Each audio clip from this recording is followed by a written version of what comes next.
നേർവീഥി. Evangelist Kunjumon Thottappally ഇപ്പോൾ ദൈവവചനം പങ്കുവയ്ക്കുന്നു.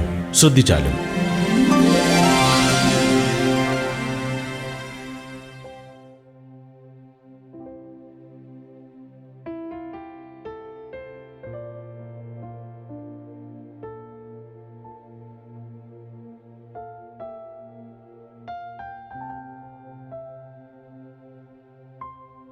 വിലാപങ്ങളുടെ പുസ്തകം 1-ാം അധ്യായം. ഞാൻ വായിക്കുന്നത് ശ്രദ്ധിച്ചാലും.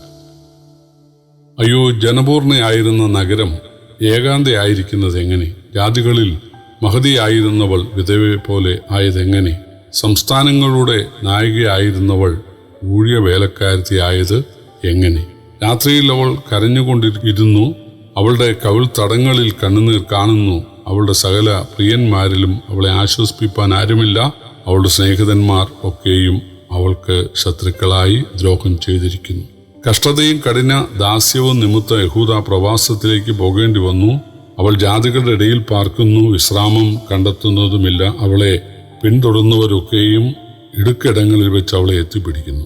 ഉത്സവത്തിന് ആരും വരായിക കൊണ്ട് സിയോനിലേക്കുള്ള വഴികൾ ദുഃഖിക്കുന്നു. അവളുടെ വാതിലുകളൊക്കെ ശൂന്യമായി. പുരോഹിതന്മാർ നിർവഹിക്കപ്പെടുന്നു. അവളുടെ കന്യകമാർ ഖേദിക്കുന്നു. അവൾക്കും വ്യസനം പിടിച്ചിരിക്കുന്നു. അവളുടെ അതിക്രമ ബാഹുല്യ നിമിത്തം യഹോവ അവൾക്ക് സങ്കടം വരുത്തിയതിനാൽ അവളുടെ വൈരികൾക്ക് പ്രാധാന്യം ലഭിച്ചു. അവളുടെ ശത്രുക്കൾ ശുഭമായിരിക്കുന്നു. അവളുടെ കുഞ്ഞുങ്ങൾ വൈരിയുടെ മുമ്പായി പ്രവാസത്തിലേക്ക് പോകേണ്ടി വന്നു. സിയോൻ പുത്രിയുടെ മഹത്വമൊക്കെയും അവളെ വിട്ടുപോയി. അവളുടെ പ്രഭുക്കന്മാർ മേച്ചിൽ കാണാത്ത മാനുകളെപ്പോലെയായി. പിന്തുടരുന്നവന്റെ മുമ്പിൽ അവർ ശക്തിയില്ലാതെ നടക്കുന്നു. കഷ്ടാരിഷ്ടതകളുടെ കാലത്ത് യെരൂശലേം പണ്ടത്തെ മനോഹര വസ്തുക്കളെയൊക്കെയും ഓർക്കുന്നു. സഹായിപ്പാൻ ആരുമില്ലാതെ അവളുടെ ജനം വൈരിയുടെ കയ്യിൽ അകപ്പെട്ടപ്പോൾ വൈരികൾ അവളെ നോക്കി അവളുടെ നാശത്തെക്കുറിച്ച് ചിരിച്ചു. യെരൂശലേം കഠിനപാപം ചെയ്തിരിക്കൊണ്ട് മലിനയായിരിക്കുന്നു. അവളെ ബഹുമാനിച്ചവരൊക്കെയും അവളുടെ നഗ്നത കണ്ടിട്ട് അവളെ നിന്ദിക്കുന്നു. അവളോ നെടുവീർപ്പ് കൊണ്ട് പിന്നോക്കം തിരിയുന്നു. അവളുടെ മലിനത ഉടുപ്പിന്റെ വിളുമ്പിൽ കാണുന്നു. അവൾ ഭാവികാലം ഓർത്തില്ല. അവൾ അതിശയമാവണ്ണം വീണുപോയി. അവളെ ആശ്വസിപ്പിപ്പാൻ ആരുമില്ല. യഹോവേ, ശത്രു വമ്പ് പറയുന്നു. എൻ്റെ സങ്കടം നോക്കേണമേ. അവളുടെ സകല മനോഹര വസ്തുക്കളിന്മേലും വൈരി കൈവച്ചിരിക്കുന്നു.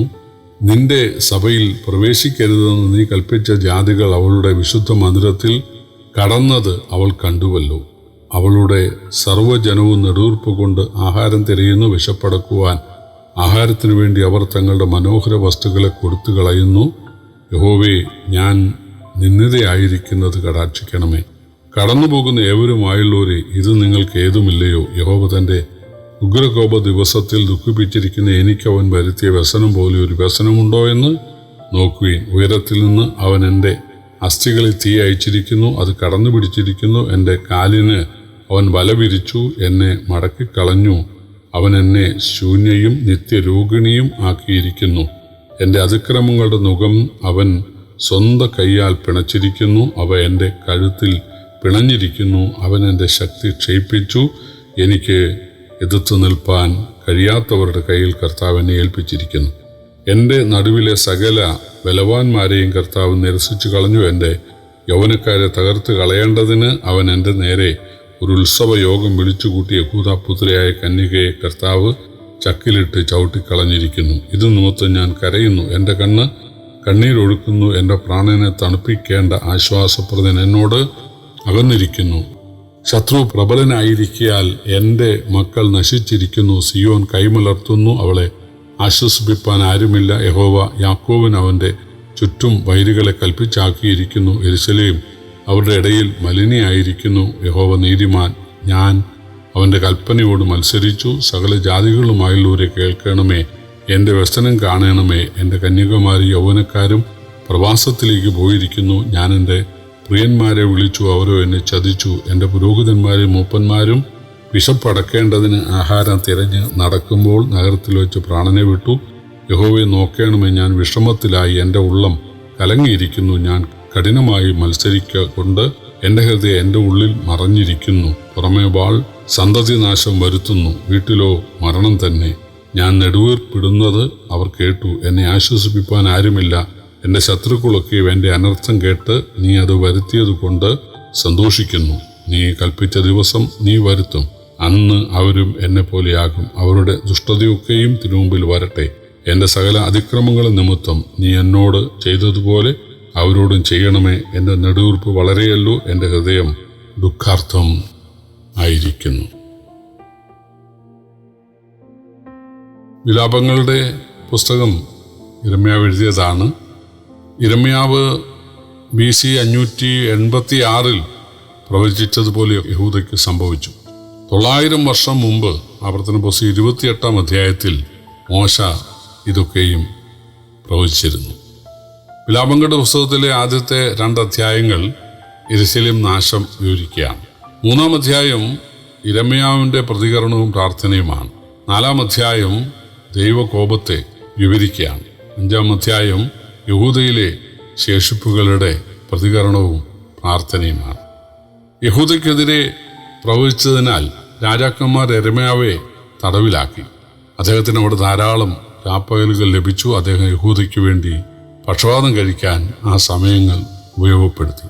യിരെമ്യാവ് തൻ്റെ കഷ്ടങ്ങളെക്കുറിച്ചല്ല വിലപിക്കുന്നത്, യഹൂദയ്ക്ക് ദൈവം വരുത്തിയ കഷ്ടത്തെ ഓർത്താണ്. ആ കഷ്ടങ്ങളിൽ നിന്നും അവരെ വിടുവിക്കുവാൻ ദൈവത്തോട് അഭയയാചന കഴിക്കുകയായിരുന്നു. ഏകവചനത്തിൽ പറഞ്ഞിരിക്കുന്ന ചില ഈരടികൾ വായിച്ചാൽ അത് യിരെമ്യാവ് തന്നെക്കുറിച്ച് വിലപിക്കുന്നതാണെന്ന് തോന്നും. എന്നാൽ യഹൂദയുടെ വിലാപമായി യിരെമ്യാവ് അവതരിപ്പിക്കുകയാണ്. യിരെമ്യാവ് യഹൂദയെ ഓർത്ത് കരയുന്ന കാര്യം 16-ാം വാക്യത്തിൽ പറയുന്നുണ്ട്. 1-ാം അധ്യായത്തിൽ ഏറ്റവും ഹൃദയസ്പർശിയായ വാക്യം 12-ാം വാക്യമാണ്. കടന്നു പോകുന്ന ഏവരുമായുള്ളവരെ, ഇത് നിങ്ങൾക്ക് ഏതുമല്ലയോ? യഹോവ തൻ്റെ ഉഗ്രകോപ ദിവസത്തിൽ ദുഃഖിപ്പിച്ചിരിക്കുന്ന അവൻ എനിക്ക് വരുത്തിയ വ്യസനം പോലെ ഒരു വ്യസനമുണ്ടോ എന്ന് നോക്കുവിൻ. സകല രാജ്യങ്ങളിൽ നിന്നും യഹൂദന്മാർ പെരുന്നാളുകൾക്ക് വന്നിരുന്ന പട്ടണമായിരുന്നതുകൊണ്ട് യെരൂശലേം ജനനിബിഡവും സമ്പന്നവും ആയിരുന്നു. എവിടെ നോക്കിയാലും പുരോഹിതന്മാർ, വീഥികളിൽ പോലും പാട്ടും നിർത്തവും. എന്നാൽ അതെല്ലാം ഓർമ്മയായി. വീഥികൾ വിജനമായി. ദുർബലരായ കുറച്ചു പേർ മാത്രം അഷ്ടിക്ക് വകയില്ലാതെ അലയുന്നു. ഭൂരിപക്ഷവും പ്രവാസത്തിൽ പോയി പീഡ അനുഭവിക്കുന്നു. അശുദ്ധ ജാതികൾ വന്ന് സകല സമ്പത്തും കൊള്ളയടിച്ചു. എതിർക്കാൻ ആരുമില്ലായിരുന്നു. സ്നേഹിതരെ ദൈവം അകറ്റി. യഹൂദയുടെ അതിക്രമത്തിന് ന്യായമായ ശിക്ഷ ദൈവം ജാതികളെ കൊണ്ട് നൽകുകയായിരുന്നു. ഈ വിലാപങ്ങളിൽ അവരാവർത്തിച്ച് പറയുന്നുണ്ട്, ഞങ്ങളുടെ പാപത്തിനും അതിക്രമത്തിനും ദൈവം ഞങ്ങളെ ഉഗ്രകോപത്തിൽ ശിക്ഷിച്ചതാണ്.